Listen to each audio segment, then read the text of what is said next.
All right, welcome back to the Mountain West Insider Pod. I'm Jeff Goodman and joined with the head coach of the first place New Mexico Lobos and 9-1, Richard Pitino. You're kind of hot here. The only loss being to Timmy Miles. I know that was a tough one for you to take Friend of the because you. pod. Yeah, friend of the pod. Honestly, we played them first at our place and they were leading the whole time. Yep. Um, Playing there is challenging for different reasons. But honestly, he had them ready to go. We had a chance on the last possession to get two defensive rebounds, didn't do it, and they made some tough shots. So it is what it is. It was a tough pill to swallow, but anytime Tim, with all the that's a hard gig, and he's doing an Yes. amazing job. So, although disappointed, certainly I feel good for him when he does well because he deserves it. No side wagers on your games between you and Tim. No, no, no, no, no, no. Can't do that. You need him Keep from the now on. FBI You need away from something us. good. Yeah, yeah. Because Tim would do anything. That the beauty of a side wager with Tim, there's nothing off limits. No, no, no. We had to. Yeah. I wasn't going to stay and have beers with him. We had to get out of there and go home. So Oh, he that would be got a me. long night. Yeah, As we I both know. know, that would be a long night. If you start drinking with Tim Miles, it's going to be a little while. All No. right, so you guys again are on a really good run here. Um, you've got a superstar in Donovan Dent, not just a good player. Like we knew coming to the year he was going to be a really good player and take a jump, but he's taken more than just a jump. He's one of the best guards, not just in the Mountain West. He's one of the best guards in the country this year. Um, what's the biggest thing that you've seen out of him that has surprised you this year? Uh, I don't think a lot has really surprised me. I think he's taking advantage of, I think, a sport that's in flux. Not to say he's gaming the system in any means, but he's valued consistency.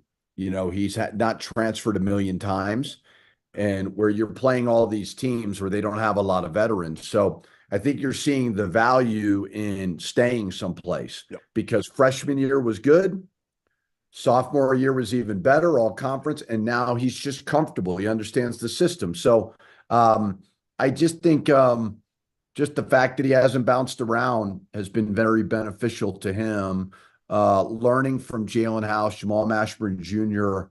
helped him, but also them kind of moving on and him being the quarterback Yeah. has also really helped him as well. So he's had some great moments. Last game was phenomenal television in the second half. I mean, Don Thomas and Donovan that was a heck of a show.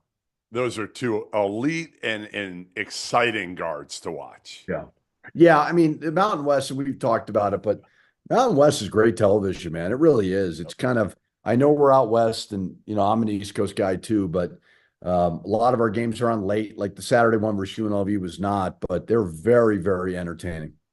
No, I think, last year obviously everything hit right for the league. Yeah. Let's face it. I mean, to do what the league did and get six teams in was incredible.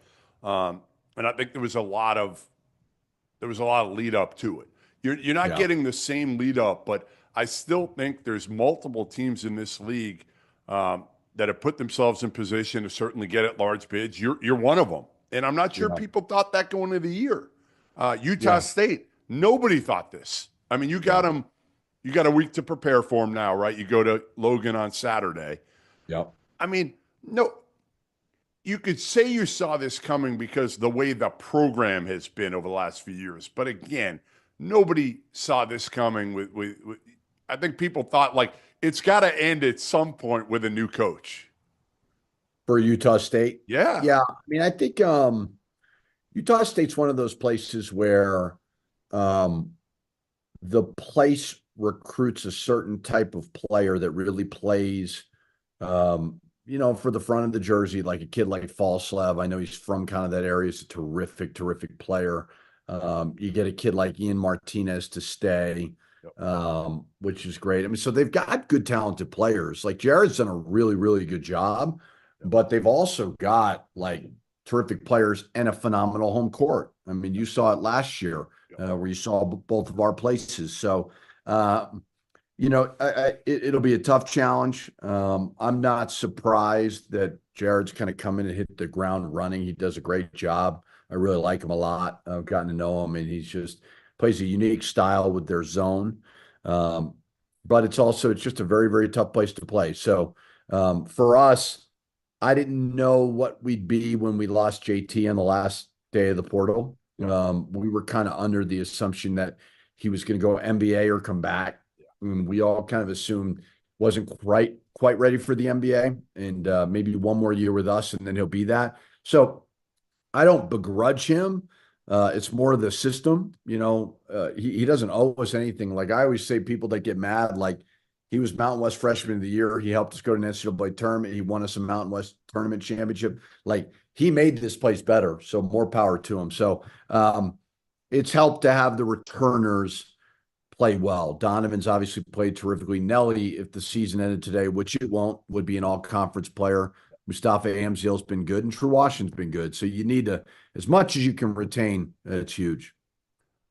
Are you concerned at all about your depth? Like it's the one thing watching you, looking you guys like you're 7 deep for the most part. And generally this time of year is when you kind of shrink your rotation anyway, and you get down to 7. You've been there for a little while for the most part. Does that concern you at all with just withstanding an injury or anything like that? Yeah, I mean it all concerns me. You know what I mean? I think we've shown to go 10 deep at times. I think the biggest thing that we've not done, like our defense has been really good, the rebounding has been good. We haven't made shots. And I think there's guys that are not shooting the ball well that are way more capable of what they're doing. Last game versus UNLV, we made 3 threes before the first media. We didn't make another 3 the rest of the game. So it's challenging when you're just not making shots. Now, our defense has improved. Our rebounding has been terrific. And we are shooting a good percentage. A lot of it's because we're getting to the rim. So that's more of the concern. How do you Like handle our that? 2 losses that. Do you play like psychiatrists with these guys? Like when they're not No, I shooting? mean, I think our place, for people who don't know, Yeah. our place has high expectations. And one of the hard things about this league, like no offense to Tim Miles, I think Tim Miles is a great coach. He's a good friend of mine, but you got a couple of the teams in the league that are not playing for potential at-large bids. So they're out there playing freely without the expectations or fear of losing. Sure. And I think the San Jose game, there could have been a little bit of that because we didn't make shots. We played New Mexico State at home, couldn't make a shot in front of our fans. So I try not to make a big deal out of it, but they certainly see the numbers. Yeah, I mean, you're right. Right now, again, you can ill afford losses like that if you want to be an at-large team. They know that. Somebody said to me the other day, oh, well, you got a big game versus Utah State. And I said, listen, it is a big game. We're sitting in first. They're right behind us. But I stress way more about the Wyomings, the San Jose's, the Air Forces. They can kill you. The Fresnos, yes, because they're good enough and well coached enough to beat you, and it kills you. Where in the Big Ten, I remember going, all right, we're on the road at Indiana, Illinois, Michigan State. Like, just play well. You got an opportunity, but it's not going to crush you if you lose. So that's been the hard part of our conference. Hey, only because I'm here right now. I told you before we got on this. I'm in St. Augustine, Florida. I'm about a half a mile down the road from Billy Donovan's other house, his getaway house in St. Augustine. Yeah. Give me your favorite Billy D story when you were working with him as an assistant coach, because there are many. Like, I don't think people understand Billy Donovan's personality unless you're really around him. I mean, he is one of the most entertaining dudes in America, like ever. Hilarious. I miss him, Richard. I will say this. I miss Billy Donovan in college basketball more than I miss any coach who's ever left, retired, went to the pros, or anything. I had so much fun working for him for 2 years. I've never laughed so much in my life. You know, you go from my dad, where way more volatile, like the highs are so high, but the lows are just freaking miserable. And so to go to Coach Donovan and go to that part of the country where it was quiet, he has, he's got his routine every single day. He gets in around the same time, watches film, then he works out, watches more film. But just the sitting around in the office laughing about some of the dumbest things ever. I miss it too. And even in recruiting, I mean, just he's such a good person, has shaped me, because I'd like to think I'm a good coach, but I also want to laugh and have a good time and enjoy this thing and not be miserable all the time. And I think a lot of that had to do was Coach Donovan's influence. So yeah, I'm very, very lucky to have worked for him. He gave me some dinner recommendations around here. He hit on the first one. The first one was awesome. He's like 1 for 2 Yeah, now. one I think that started with an S or something, because I went down there one time and it's laughable. The restaurant that my dad would recommend versus the restaurant that Billy Donovan would recommend. Oh, yeah. Yes. Coach Yes. Donovan's got the flip-flops, the shorts, Viola's was the one he gave us down the street, which was awesome. Like a little like family Italian spot that, yes, your dad probably wouldn't be caught dead at. Yeah, just two like totally different ways of life. And but you I needed definitely that, grabbed it. didn't you? What's that? You needed Billy Donovan at that time, and you fit. I hate to say it, but it's kind of true. You fit Billy. You and I have talked about this for years. Like, there's some things about your dad that you learned what to do and what you want to do, and then there's some things you learned from your dad what you don't want to do. Yeah, I mean, it sounds negative, and I know you're not meaning it negative, but it's like my dad just lives his life differently than I do. I couldn't do what he does. I mean, and that's a testament to how like remarkable he is. I think people who have worked for him have gotten themselves in trouble by trying to be him. Right. You can't be him. He's so unique. You learn a lot of the great things that he does, but I think for me, going to work for Billy shaped me in the way that I coach, and just the way, like, my dad's a family man, but the way that he lives his life is totally different than the way Billy does. And I would certainly say I'm way more like that in the way I live my life. Yeah, you like to, I mean, it's funny because, again, your dad likes to have fun at times and can be sarcastic as hell at times. Billy's just got a different perspective, I think. Yeah, yeah, and like not like Billy's. I don't want to claim to be super religious. I'm religious, but I could be better, right? Right. But Billy has it's just a different way of looking at it, and kind of not about wins and losses as much, although he wins a lot. Where my dad, it's like, if we do not win, everybody's going to be miserable. It was not, and right. You watch St. John's play, nobody plays harder in the country than them. So it's just a totally different way of running programs. Both are amazing, and lucky to work for them both. What's the key now for you guys? What are you on your team other than shooting the ball? Which is crazy, by the way. Both you and your dad right now, neither one of you can shoot the ball at all. And we've both kind of embraced it. Like, we're like, all right, we're not going to make shots. Like, we're going to try to rebound. We're going to try, like, we held San Diego State to 3 offensive rebounds. Like, I mean, we're embracing that, but at some point, like, you got to make some shots. So there's no one thing. The shooting for sure. Like, if that was the one thing, would be it. I think our defense every single game has improved. So embracing that, especially when you're going out of place like Utah State or whatever. So not one thing really, but just keep kind of working on all the things.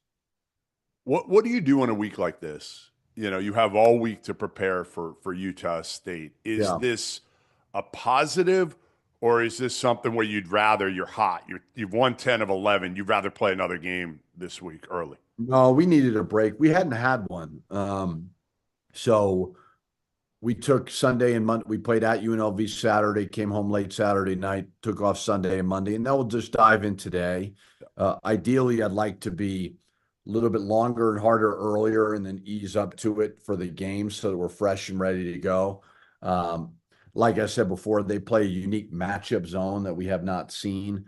So as best we can simulate that, we can. But no, we it's always nice to have a break after you win. There's nothing worse than that week off when you lose. Hey, when I was there last year, Jill did not go to the game. I was told she was at a game recently, like a big game. She was in the stands. So, like, has it changed with her? Is she okay now, and she can handle the stress a little better? What changed? Uh, if it's a late game, we have a young 8-year-old girl. She loves using her as the excuse to not go to the game if it's a late Okay. game. Now we do have some late games. We have like 8:30 at home versus Colorado State. So I guarantee you, if I said, "Hey, you want me to get a babysitter?" She'd be like, "No, no, no, I'll watch her."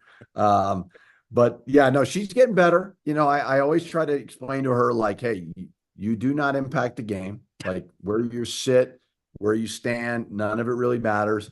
Um, but I will say to her defense, man, our fans are awesome, but it can be stressful in that building if you're not winning, and you want to win so badly for them. So I tell her all the time, like, hey, if this stresses you out, do not go. Like, I do not care. Like, I'll be fine. But no, she's getting a little better every game.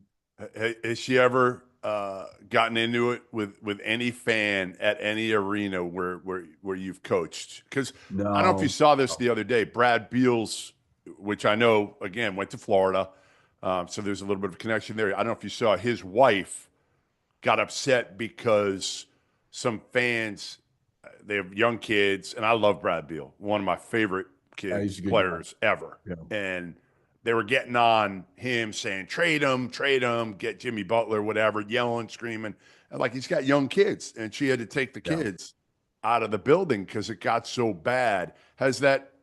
And luckily for you, you've been winning at New Mexico, so I Yeah, assume you we've haven't been had that winning. issue. It hasn't turned ugly. Yeah. Yeah, They like me right now. yeah, No, no. I mean, she more just disappears. Like she'll go. My office is connected to the pit, so she can go in there, which is great. I mean, our fans are great, but they just really, really care. right. But yeah, like I said, I mean, we're winning, so life is good right now. Yeah, I don't know how coaches' wives deal with that. I don't know. I mean, that's really hard. I mean, how about last year? I was at the Ed Cooley return to Providence game, and Yeah, Ed's wife was there, his son was there, and they were they were over the it's over. hard. Yeah, I think I got hardened by it when my dad was a Celtic coach, right? Because Boston fans, right? Oh, I was So it's there hard for to go to those. yeah, I mean, they're just it's my old thing is there's a trade-off. You can go to a place like here that really, really cares, and the highs are going to be so great, and the lows are going to be challenging at times. Or you can go to a place that doesn't care. And I think we all would choose the first one. Yeah, no doubt, no doubt. All right, well, listen, I know you got to get to Utah State tape here, and it's going to be a heck of a game Saturday. Two top teams in the Mountain West facing each other. Love the fact that again what you've done with this group, and love the fact that again Donovan Dent, Nelly Jr. Joseph have been as good a duo as maybe there's been. I mean, honestly, certainly in the league, and one of the best duos in the country. Pretty good to have a veteran point guard and who knows you, and a Yeah. veteran big man who certainly knows your system as well. Like that's a And it's it a just pretty good shows place to you, start. yeah, I think it shows you we all get enamored by transfers, but if you can find a way to retain and do this the old-fashioned way, like it's going to help. Like I remember we played UCLA early in the season and USC, and they were not at their best, and we were more ready because of the returners than they were. Those games will be a little bit more challenging now than they were early. So as much as you can retain, the better, I think, for everybody. I agree. I agree. All right, there you have it. New Mexico head coach Richard Pitino, and thanks for taking some time on the Mountain West